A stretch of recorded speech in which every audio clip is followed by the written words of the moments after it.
All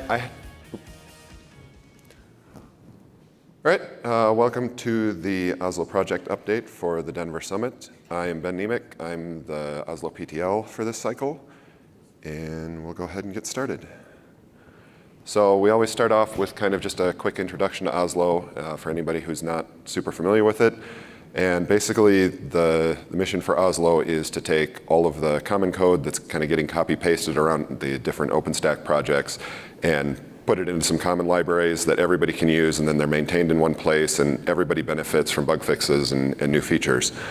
Our team is kind of a combination of two different groups. The first group is the generalist code reviewers, and these are basically people who are, really good at Python and have a lot of experience with designing APIs, and so they can kind of just review changes in general and say, is this a good way to design a library or not? Then we also have the specialist API maintainers, and those are people who have more domain-specific knowledge. So we have some messaging experts who know a lot about messaging, but maybe aren't reviewing the rest of Oslo. So they're just cores on maybe a single project or a few projects, and the generalists are core across all of Oslo. We have about 40 projects in Oslo, and that's kind of a lot more than most OpenStack projects have. You can see a few of the major ones there. We have all kinds of different projects too. And if you want more details on those, there's the wiki link, and that should have a list of all of the Oslo projects. So things that we got done in this past cycle, one of the big ones, and this is something people have been asking for basically since I started on OpenStack, is Castellan config driver. And what that allows you to do is get secret data out of your configuration files on disk and move that into Castellan, and then you just reference the Castellan resource. There's actually an issue right now with the docs, which I noticed when I was preparing the presentation, and the documentation for this lives in a private module in Castellan, so it doesn't show up in the documentation. So that's something we'll need to deal with. But in the meantime, you can go out to the code itself and take a look at that. And I copied a little bit of the documentation there so that the snippet below is what your configuration file would look like if you were going to use this driver. We also did some work on Oslo Privsep this cycle, and that was a pretty big piece of work. We added parallel processing to it, and the reason we needed to do that was because some services have long-running privileged calls, and when we were processing them in serial, if you had a 5-minute call, it was going to block all of your privileged calls for 5 minutes, which obviously was not going to work for anybody. The big thing to keep in mind about that is that now your privileged code needs to be thread safe. We did run into a few problems when we first released this where services had things that didn't play nicely with threads. And I think we fixed all of those, but going forward, if you're implementing new privileged code, keep that in mind. It did not change the public API of the library, so nothing else should have changed. You still call your privileged functions the same way as before. And we added a new configuration option to control how many calls that we will process in parallel. You can see the name of it there.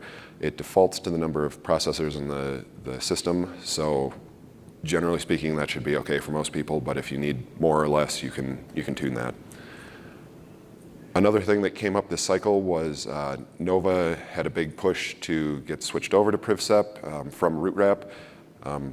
Because Privsep was kind of the replacement for root wrap, and so we learned a whole bunch of stuff about doing Privsep correctly as a result of that work, and so we've documented that now in the Privsep docs. And so if you're doing Privsep work, I recommend that you go out and take a look at that. We have some best practices, and there's some links to kind of use cases for Privsep from Nova. We also added a feature to Oslo Service to enable profiling of live services without having to restart them in a profiler. You can see, I just copied the example below from the documentation, but you can see how you would go about using this feature, and that'll give you Python profiler information, just like you would get if you ran it in the profiler. And this is one that was actually technically completed before the last project update, but I'm including it this time too because I don't think it was released yet. It had merged like the day before. So this was a new config driver to read values from the environment, and you can see there how we map the option name to the environment name. And the intended use case for this was containers where you don't want to have to bake in configuration files or try to inject them at runtime. So you can put in kind of a generic configuration file into your service or your container image, and then anything that needs to be set on deploy time, you just set in an environment variable, and you don't have to do any changes to the container itself. There were some other things that happened in the cycle that were not actually new features. One of them was that we retired the Oslo Sphinx project. It's actually been deprecated for quite a few cycles now, and it broke with the Sphinx 2.0 release. So rather than spend a bunch of time trying to fix that, we just decided to put that effort into migrating everybody over to OpenStack docs theme, which is what we want people to be using now. If you have any questions about doing that migration, feel free to contact us and we can help out with that. Another thing that is no longer happening is the config migrator. The team that was originally driving that had a change in priorities, and so they were no longer going to be able to commit to maintaining it long term.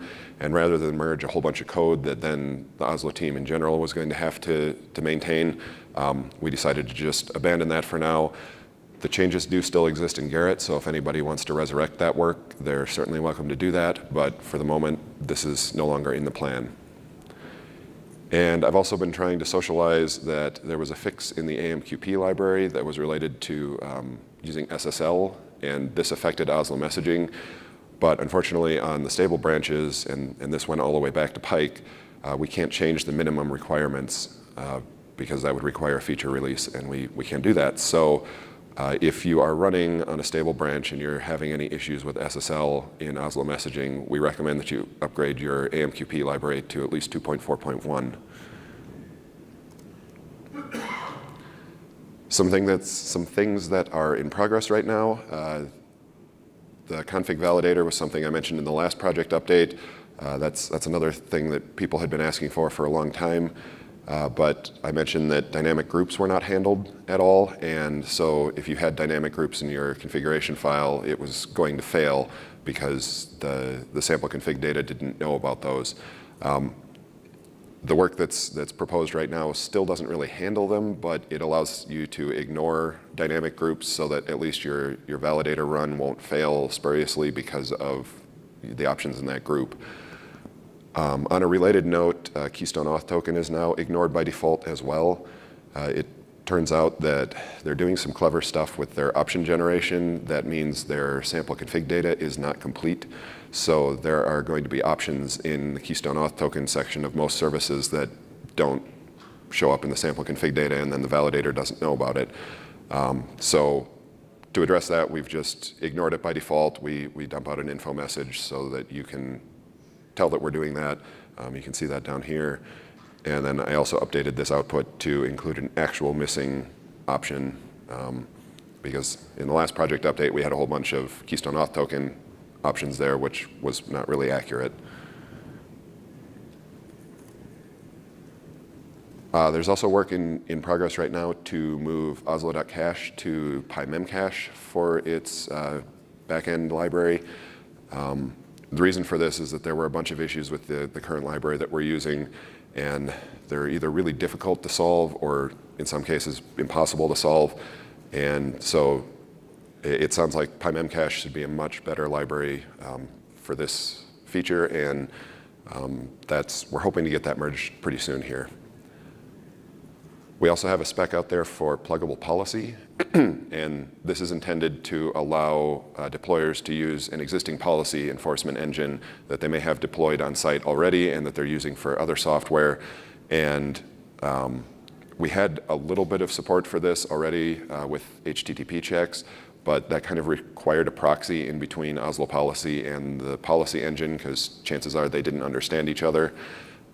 So it also required that you rewrite your entire policy file to use HTTP checks, which was not a super user-friendly thing to do.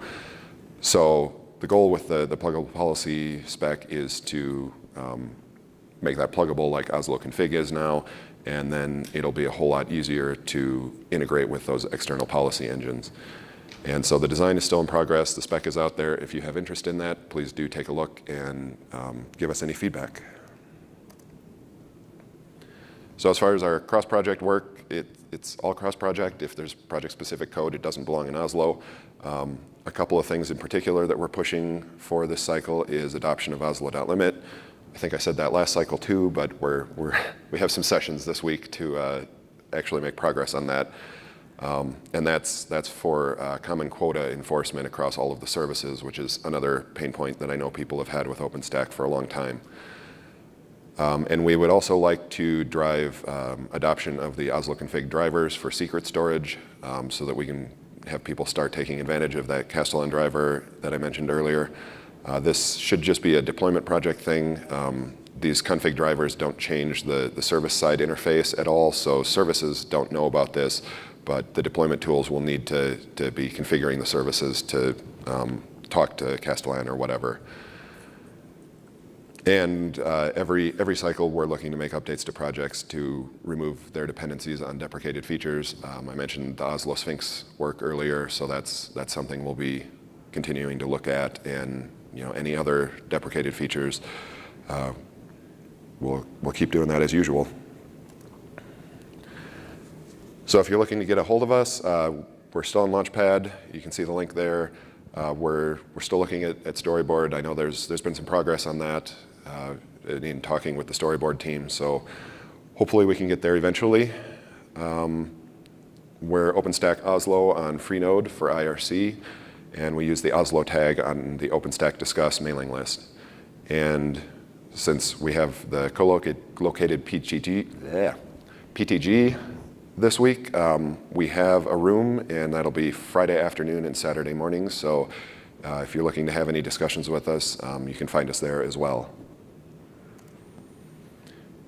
If you're interested in starting to contribute, a few things to know are you don't need to be full-time. I don't know that we have any full-time Oslo cores or Oslo contributors at this point.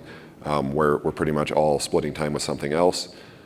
And we're obviously very open to that. We try to accommodate part-time contributors and even drive-by contributions, because we get quite a few of those where a service runs into an issue and pushes a bug fix to Oslo, and maybe that's the only thing they ever contribute to Oslo, but we appreciate it, and that's kind of the point of having common code, is everybody benefits then.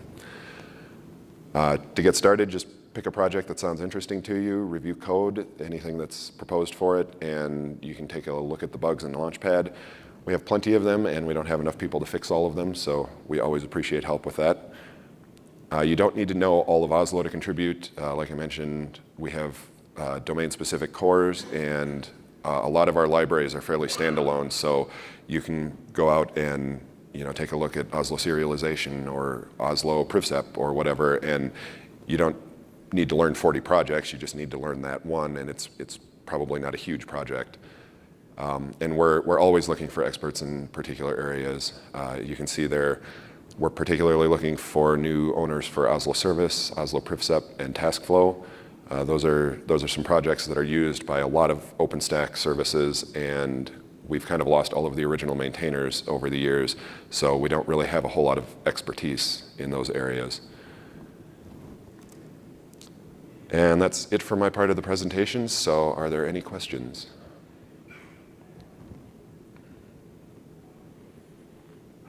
All right, thanks for coming, everybody.